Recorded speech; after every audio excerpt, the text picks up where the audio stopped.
So yan, good morning mga ka-PJ.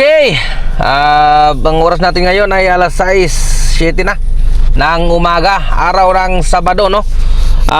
Agosto 23, 2025, no? At ang earnings pa lang natin ngayong umaga ay 2-3, ay hindi, kasama na incentive dyan. Ang pinaka-earnings pa lang talaga 1,822 at naka 5 bookings, no? Ayan, no? 1,822 at saka 5 bookings. Pumasok nga pala kagabi yung incentive nung nakarang linggo, di ba? Isa lang kasi nakuha natin nun. Pangalawa sana yung kahapon, Biyernes.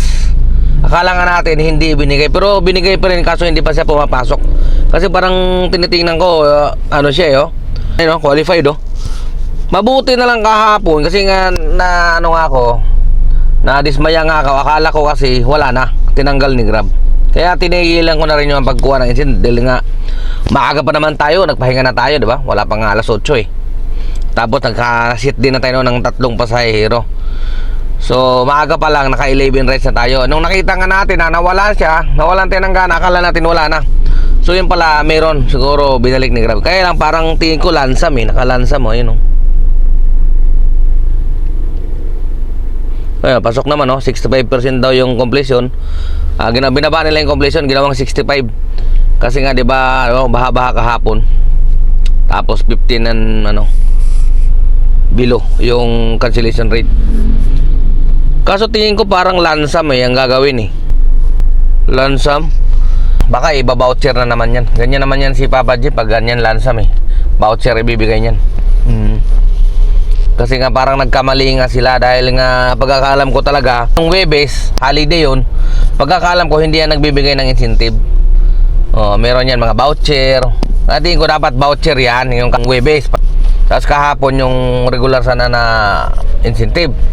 Kaso nagkamali ata sila kaya inalis na nung gabi siguro. Naisip siguro nila, madismaya yung mga driver dahil maraming kumuha ng incentive 12 rides yan ginawa lang nilang 11 kahapon. Mabuti nga nakapasok pa ako.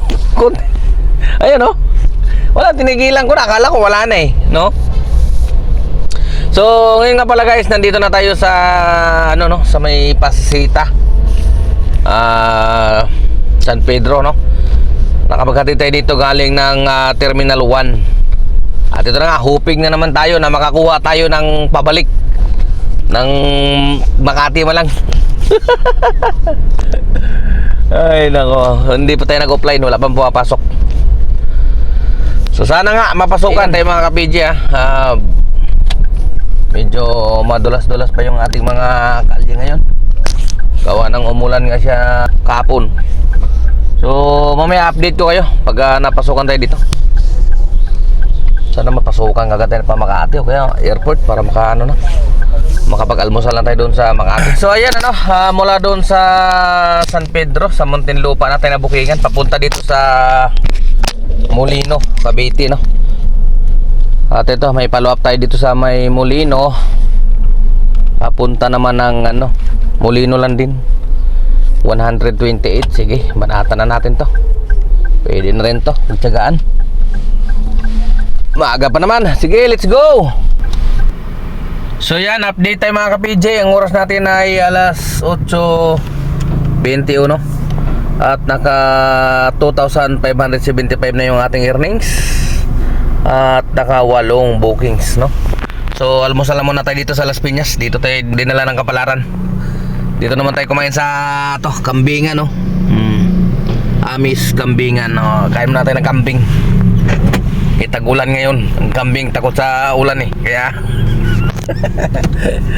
ito muna natin babanatan ngayon, almusal. Alright, tara, let's go mga ka-PJ. Tayo mag-almusal muna. Magmihi-mihi tayo, mihi. Dito lang ito sa Las Piñas. Alright, let's go. Pura lang wonder yun na po ilang baligya na hilaw Sumong palit rin mga pulutan, no?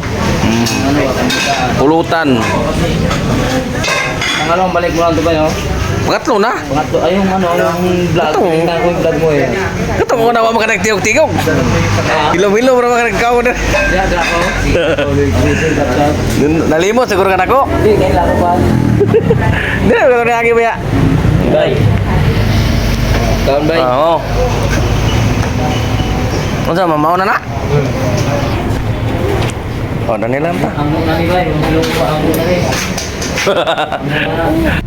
So yan, update tayo mga ka-PJ. Ang oras natin ay alauna na ng hapon, no? At ito, magtatanghalian pa lang tayo. Nandito tayo ngayon sa Cubao. Ayan, no? Cubao 28th Avenue. Dito naman natin magtanghalian. Okay? Tapos ang earnings natin sa mga oras na ito ay 4,010 at naka 18 na bookings, no? Alright. So 4,530 kasama yung ating incentive. Tayo kumain na muna ng tanghalian. Medyo late na pero pwede pa yan. Tara na mga ka-PJ. Mamaya na ulit tayo magbakbakan. Napakaraming pasahero. Dire-diretso yung bookingan ngayon. Napakaganda ng bookingan ngayon talaga.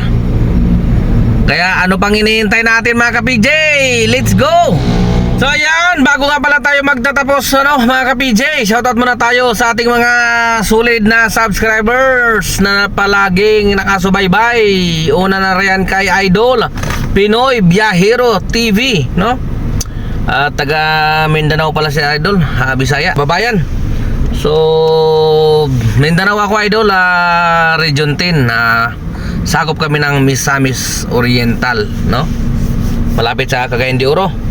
Alright, ingat Idol, ingat. At shoutout din tayo kay Marvin Buwan. Good evening Idol. Ingat palagi sa biyahe. At shoutout din tayo kay Sir Raymond Bunto. Alright, so good evening Idol. Ingat, ingat sa biyahe sa araw-araw. At maraming salamat sa inyong suporta. At shoutout na rin tayo sa kulang 18,000 na subscribers natin na palaging nakasuporta. At maraming salamat muli sa inyo, sa inyong palaging pagsubaybay, no? Ingat po tayo palagi at God bless po sa ating lahat sa biyahe natin ito sa 10 days, no? Ingat tayo palagi, ingat, ingat. So tara na. Diretso na tayo sa pinaka inaabangan ng ating mga solid na subscribers. Ang ating earnings. Let's go! So ayan mga ka-PJ, update tayo. Ang oras natin ay alas 7:31 na. At ang earnings natin sa mga oras na ito ay 6,149. At naka 30 bookings. Alright, no? Ngayon yan, araw ng Sabado, August 23, 2025, no? At ito, nandito na ako sa Ayala, Makati. Tama na yun. Tama na yun. Tama na. Pahinga na tayo mga ka-PJ. Bukas ulit, no? Dahil linggo bukas, maaga ulit tayo bibiyahe. So ayan mga ka-PJ, no? At hindi na ako magtatagal dahil gabi na, makapagpahinga para maaga ulit makapagbiyahe, no? Bukas. Siguro, umira lang naman ang katamaran ng aking kamay. Gumalaw. Pero